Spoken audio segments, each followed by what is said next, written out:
Bonjour à toutes et à tous, bienvenue. Smart Impact est au Salon des maires de France pour une série d'émissions autour des enjeux de la digitalisation dans les territoires et les mutations vers un numérique responsable. Justement, dans quelques minutes, Julie Labourex, qui est directrice retail et ambassadrice du développement durable chez Amazon France, viendra nous commenter en exclusivité un investissement de plusieurs millions d'euros dans le programme Nature 2050 créé par CDC Biodiversité. Le partenariat vient d'être signé ici même. Mais d'abord, on voit comment la tech et le cloud se mettent au service du développement durable avec mon invité Philippe Desmaisons.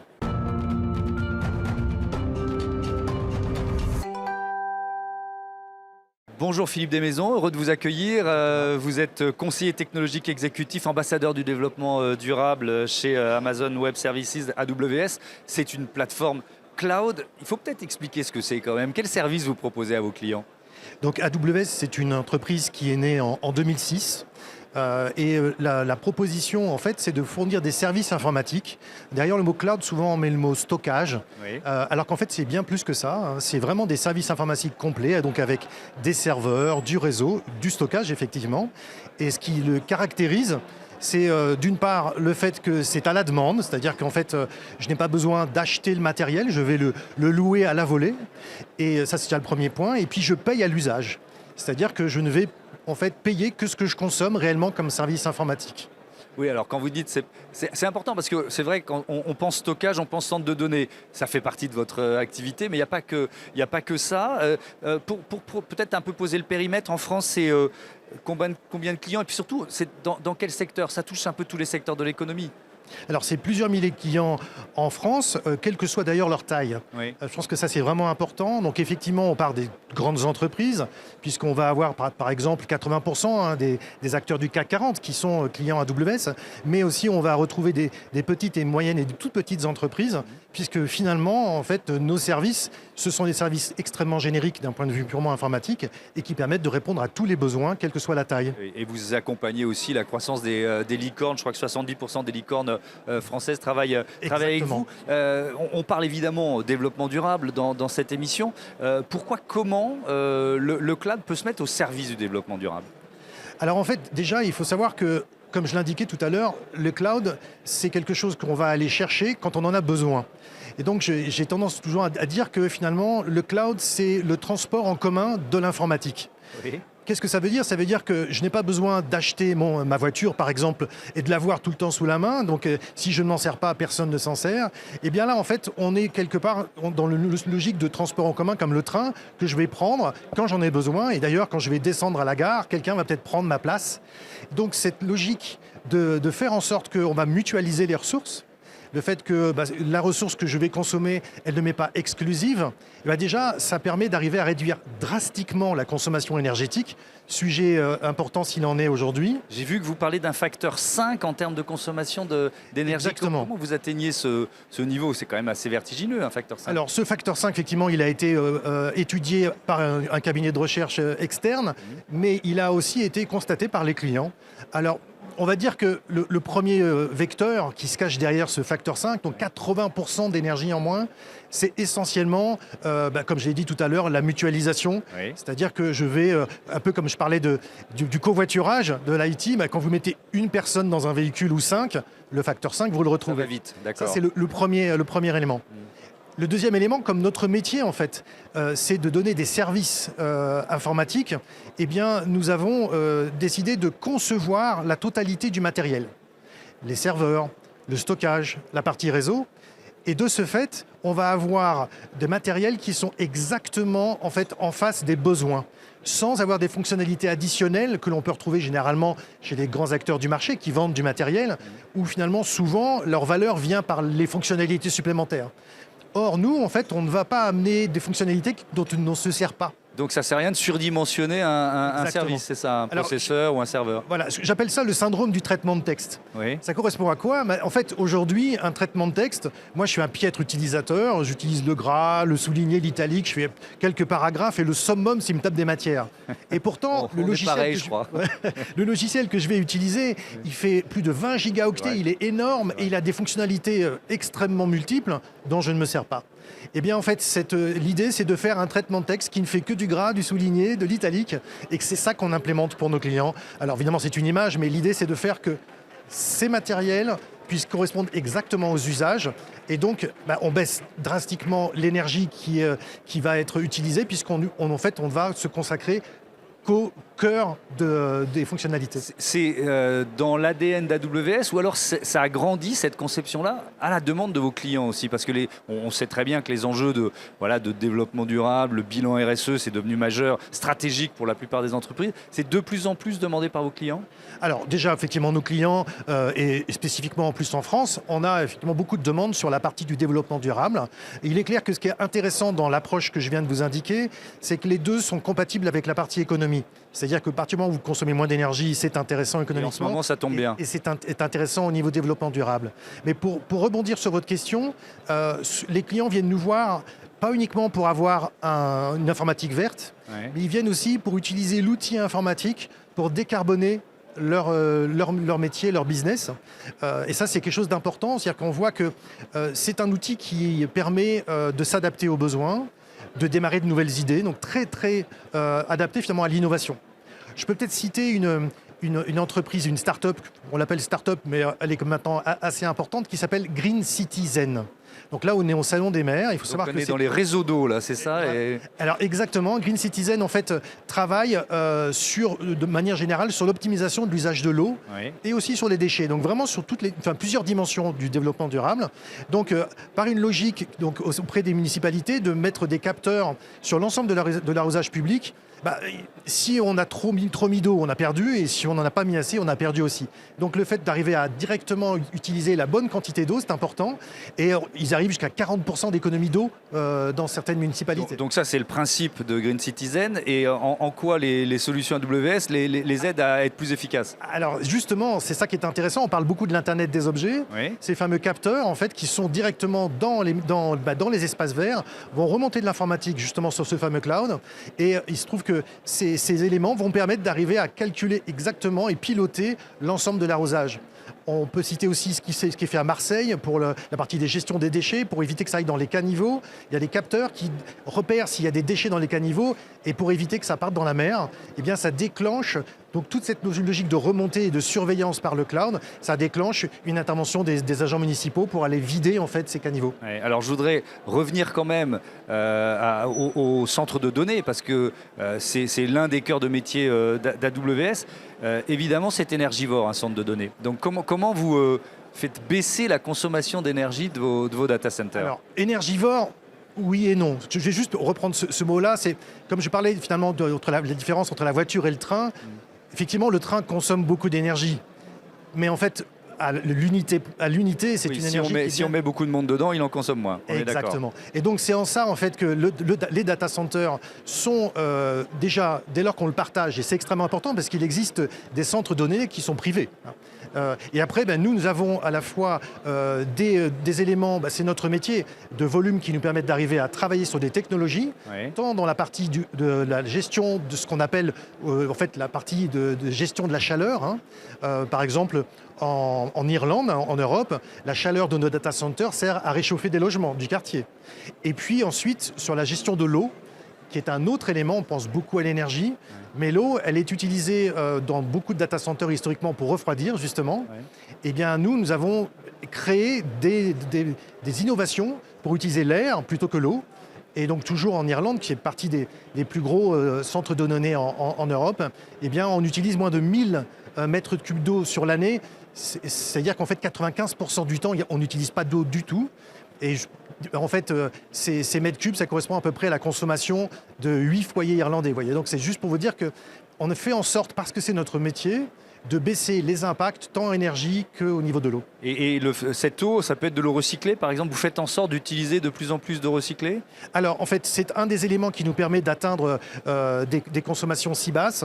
C'est qu'on utilise en fait des mécanismes pour enlever les minéraux dans l'eau, pour pouvoir faire en sorte qu'on puisse recycler l'eau et de ce fait, eh bien, avoir des usages qui sont bien moindres. Tout à fait. Parce que le tartre, c'est votre ennemi dans ce cas-là, c'est ça? Alors, en l'occurrence, oui, parce qu'effectivement, dès lors qu'on va l'utiliser constamment, eh bien, il faut que l'ensemble des tuyauteries tuyauterie, puisqu'il s'agit effectivement de tuyauterie, puissent ne pas être encrassées par les minéraux. Un tout dernier mot rapide, on parlait des licornes. Les solutions que vous proposez, elles accompagnent aussi la croissance de ces entreprises. Vous pouvez monter en puissance au même rythme qu'elles, c'est ça? Voilà, donc effectivement une licorne, peut-être pour préciser ce qu'est une licorne, donc c'est une start-up qui est valorisée à plus d'1 milliard de dollars. Donc effectivement, nous avons aujourd'hui parmi nos clients beaucoup de ces fameuses licornes, parce que finalement ce qui est intéressant quand on est une start-up, c'est de ne pas payer beaucoup et de pouvoir, par contre, parce qu'on a une croissance très forte, pouvoir suivre la demande. Et la notion de paiement à l'usage et à la demande correspond énormément à leurs besoins. Et il est clair que justement ces fameuses licornes n'ont pas eu besoin d'investir, elles ne payent que ce qu'elles consomment. Et d'ailleurs, avec une linéarité qui n'est pas toujours dans l'année la même, donc on va suivre en fait leurs usages au fur et à mesure de l'année. Merci beaucoup Philippe Desmaisons, à bientôt sur Bismart. On passe tout de suite à notre débat avec la signature de ce partenariat majeur entre Amazon France et le programme Nature 2050 de CDC Biodiversité.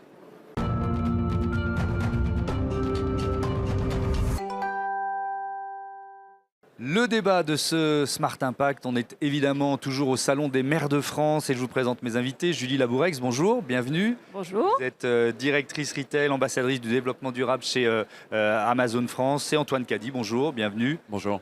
Secrétaire du Fonds Nature 2050 au sein de CDC Biodiversité. Vous avez signé ce matin même, il y a quelques heures, sur le stand Amazon, un partenariat majeur qu'on va détailler en exclusivité pour Smart Impact. Julie Labourex, c'est combien d'argent investi dans ce fonds Nature 2050 et puis surtout pourquoi? Je suis ravie effectivement qu'on ait signé ça ce matin.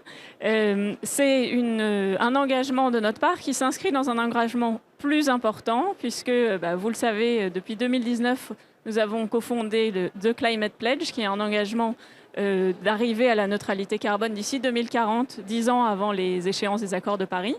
Et au sein de cet engagement qui est bien plus large, nous avons aussi créé un Right Now Climate Fund doté de 100 millions d'euros qui nous permet de contribuer à la biodiversité, à la protection de l'environnement avec des partenaires. Et donc aujourd'hui, avec CDC Biodiversité, nous sommes ravis d'annoncer que nous allons contribuer pour 3 millions d'euros à ce fonds dans les 3 prochaines années pour contribuer au travail qui est fait par CDC Biodiversité. Et alors on va évidemment découvrir ensemble dans le détail ce que vous allez faire, sur quel type de projet vous allez vous engager. Mais alors il faut quand même, je suis sûr qu'une partie de nos téléspectateurs ne connaissent pas CDC Biodiversité. Présentez-nous finalement ce lieu de défense de la biodiversité.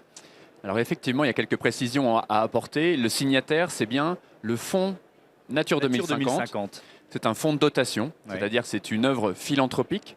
Et l'objectif de ce fonds, c'est de collecter des moyens financiers pour pouvoir les réinjecter sur des porteurs de projets, tous d'intérêt général, associations, collectivités, qui œuvrent résolument pour lutter contre le changement climatique à travers des actions de restauration écologique. On va pouvoir y revenir.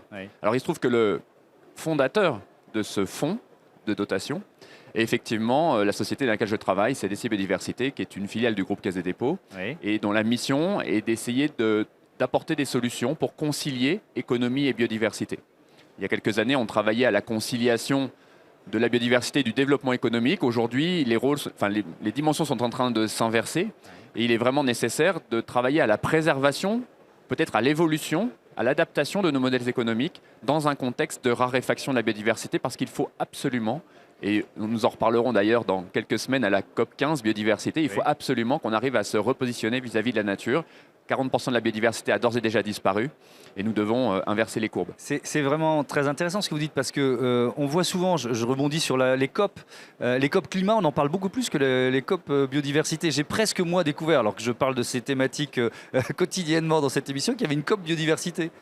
Alors, ça sera quand même la 15e. Je sais, simplement, on a eu 2 années de carence un peu difficiles puisqu'elle devait avoir lieu en Chine en 2020, donc à l'automne 2020, il y a exactement 2 ans. Le Covid nous a fait la repousser, mais elle se tiendra à Montréal donc mi-décembre et nous en attendons beaucoup. D'ailleurs, les conclusions le week-end qui vient de s'achever de la COP27 ouvrent vers ce potentiel qu'a la biodiversité et comme vous le disiez il y a un instant, comment la biodiversité peut être peut-être la meilleure solution pour adapter notre planète au changement climatique qui aujourd'hui n'est plus une perspective mais véritablement une réalité. Alors vous l'avez dit Julie Laboex, cette contribution au Fonds Nature, au programme Nature 2050, 3 millions d'euros, c'est dans le cadre de ce Right Now Climate Fund.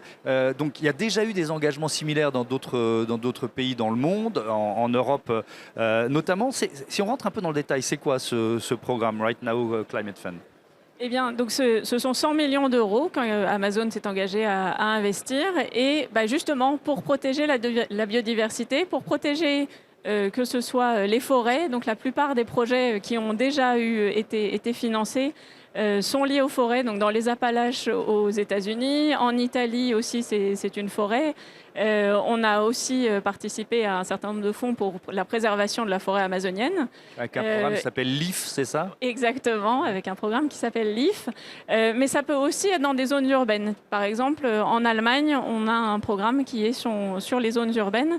Et d'ailleurs, c'est ça qui est intéressant, et je trouve aussi par rapport au fonds Nature 2050, c'est qu'il y a une diversité des projets qui sont financés, qui est intéressante, qui touche à peu près partout en France, ce qui aussi était important pour nous, parce qu'Amazon, on est présent partout en France et on veut pouvoir avoir un impact partout en France, à la fois dans des zones urbaines comme les prochains projets qui vont avoir lieu, ou dans les zones humides ou des forêts. Donc c'est oui, ça parce qu'il y a l'un des projets sur lequel vous allez travailler ensemble, c'est dans la métropole Grand Paris, c'est ça ? Voilà, quelque chose qui est intéressant, je trouve, dans l'approche. Alors, ce ne sera pas Amazon qui va choisir les projets, ça c'est typiquement ce que va faire CDC Biodiversité. Nous, on est contributeurs, mais c'est vrai que ce qui nous a intéressés dans l'approche, c'est que d'une part, c'est très scientifique, ce qui plaît toujours du point de vue d'Amazon, avec un comité de pilotage scientifique, avec des instances reconnues comme l'ADEME, par exemple. Et c'est vrai que du coup, ces projets qui vont être choisis, un certain nombre qui ont été présélectionnés, sont aussi co-sélectionnés avec Paris Métropole. Alors justement, ça consiste en quoi la défense de la biodiversité dans un ensemble aussi gigantesque que la métropole Grand Paris ? Il y a des points qui ont été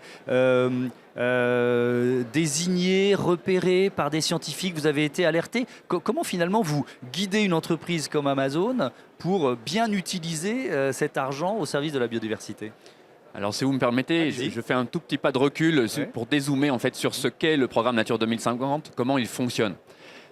D'abord dire que c'est important pour nous d'avoir une entreprise qui s'inscrit dans une logique globale, et nous avons depuis plus d'une année eu de nombreux échanges avec les équipes d'Amazon pour bien comprendre quelles étaient la réalité de leurs engagements, notamment en termes de décarbonation, en termes d'intégration des contraintes réglementaires, prise en compte de la biodiversité dans les projets, etc. Et c'est quelque chose de très important pour nous, qui est bien une logique entre l'aspect business et l'aspect philanthropique. Pour l'aspect philanthropique, effectivement, le choix que vous avez fait, c'est de nous faire confiance à travers le programme Nature 2050. Et là aussi, un mot sur Nature 2050. En fait, c'est un programme qui est né il y a 6 ans, au lendemain de la COP 21 en 2015. En fait, si vous vous en rappelez, au moment de l'accord de Paris, donc il y a 7 ans, en fait, quasiment jour pour jour, on s'était dit, voilà, on va tendre vers cette ambition 1,5 degré. Et en fait, tout le monde mettait son énergie vers cette perspective. Et personne ne s'intéressait aux conséquences qu'1,5 degré supplémentaire aurait sur nos habitats, sur nos paysages. Il n'y aurait plus les mêmes forêts, les mêmes arbres dans nos forêts, les mêmes oiseaux dans le ciel, les mêmes papillons dans nos jardins. Et nous, acteurs experts de la biodiversité, nous avions conscience de ça. Alors nous, nos équipes, le conseil scientifique qui nous accompagne, et donc nous avons décidé en fait d'essayer de convaincre l'ensemble des acteurs économiques, publics et privés, de l'intérêt qu'il y avait à engager la restauration écologique comme finalement meilleure solution pour lutter contre le changement climatique, pour apporter de la résilience à nos territoires. Nous l'avons fait en établissant une doctrine. Et dans cette doctrine, il y a quelque chose de très puissant, c'est l'aspect pérennité du projet. Ce qui fait qu'en fait, l'ensemble des projets que l'on va identifier, que l'on accompagne sur le territoire, sont des projets avec lesquels on va travailler pendant 30 ans. Oui, puisque c'est pour ça que ça s'appelle Nature 2050. Voilà. Et donc c'est tout à fait singulier. Au début, évidemment, on a des ONG, des collectivités, d'autres acteurs d'exploitation agricole qui sont venus nous voir en disant, voilà, on a besoin d'un coup de main financier ponctuel, pour 2 ans, pour 3 ans, parce que c'est comme ça qu'ils sont formatés. Et nous leur avons dit, non, en fait, on a besoin de travailler avec vous sur la sécurisation du foncier. Est-ce que vous êtes propriétaire ? Est-ce que vous avez un bail amphithéotique ? Est-ce que vous avez une ORE, etc. Comment on va pouvoir se projeter ? Ça, donc le premier point, pérennité. Le second point, c'est la mesure, donc les indicateurs. Et vous évoquez effectivement les établissements, les scientifiques, les partenaires qui nous accompagnent, toutes les grandes ONG, les universitaires, le muséum, CNRS, etc., l'ADEME, l'Office français de la biodiversité qui nous a mis en relation. Eh bien, avec tous ces acteurs, nous avons défini des indicateurs qui vont nous permettre de suivre et d'objectiver la performance écologique des travaux de restauration qui sont réalisés et qu'on puisse, dans 10 ans, dans 20 ans, a fortiori en 2050, nous assurer que ces travaux ont permis d'apporter la résilience que j'évoque sur les territoires. Et alors je reprends mon zoom, à la dimension de la métropole Grand Paris, ça donne quoi? Bien sûr. Alors, ce qui est très important, c'est que le président Ollier a fait partie de ces acteurs qui ont compris que sur un territoire hyper dense, hyper urbain, l'enjeu nature était très important pour apporter de la qualité de vie, de la santé, peut-être aussi du lien entre les personnes, etc. Et donc, depuis maintenant 4 ans, la métropole, par son intervention et grâce à son enthousiasme, en fait, abonde au programme Nature 2050 en permettant une poche. En fait, on a mis en place, à l'échelle des 131 collectivités qui composent la métropole du Grand Paris, un appel à projet dédié. Et donc, il s'agit systématiquement de désimperméabilisation, de restauration écologique et donc, en fait, de remettre de la nature dans la ville. Ce qui est très important, c'est que la métropole du Grand Paris, dans le cadre de l'appel à projet qui a eu lieu en 2022, a mis 4 millions d'euros sur la table pour adresser les projets qui nous ont été retenus. Amazon va nous permettre d'abonder à ces projets pour atteindre des objectifs que nous partageons. Donc il y a une douzaine de projets, il y en avait 9 lors de l'appel à projet précédent. Donc vous voyez une vingtaine de projets, c'est-à-dire que quasiment 30% des communes de la métropole du Grand Paris ont déjà une ambition Nature 2050 et c'est extrêmement important pour elles, mais également pour tous les gens qui y habitent. On est dans une initiative qui est publique-privée, c'est intéressant de voir comment ce levier peut être particulièrement efficace. Vous le vivez aussi ailleurs dans le monde. Le programme LIVE dont on parlait tout à l'heure en Amazonie, c'est une initiative mondiale, publique-privée. Pourquoi ça vous semble important, ça ? Eh bien, je pense que clairement, comme vous le disiez, le réchauffement climatique, c'est une réalité. Maintenant, il va falloir qu'on vive avec. Et je pense que chacun doit apporter sa pierre. C'est-à-dire que le public, clairement, a donné au démarrage une impulsion, mais le privé doit jouer sa part. Amazon, avec l'ampleur de nos opérations, nous avons cette volonté de contribuer, cette volonté aussi à notre niveau, d'embarquer les autres. Donc on parlera peut-être à un moment, mais le Climate Pledge, c'est d'une part, nos ambitions de décarboner nos opérations et nos scopes 1, 2, 3, mais c'est aussi d'engager les autres à nous rejoindre. Et donc, ça, c'est ce qui se passe sur la partie privée, mais on ne peut pas tout faire que sur le privé. On a besoin de ces partenariats. Quand on fait de la cyclo-logistique, par exemple, en ville, on a besoin de partenariats avec les villes. Quand on parle de biodiversité, ce n'est pas uniquement des choses qui vont être dans des forêts très lointaines. Et c'est ça qui est intéressant avec ce qui se passe avec le Grand Paris, qu'on se met aussi au cœur des villes.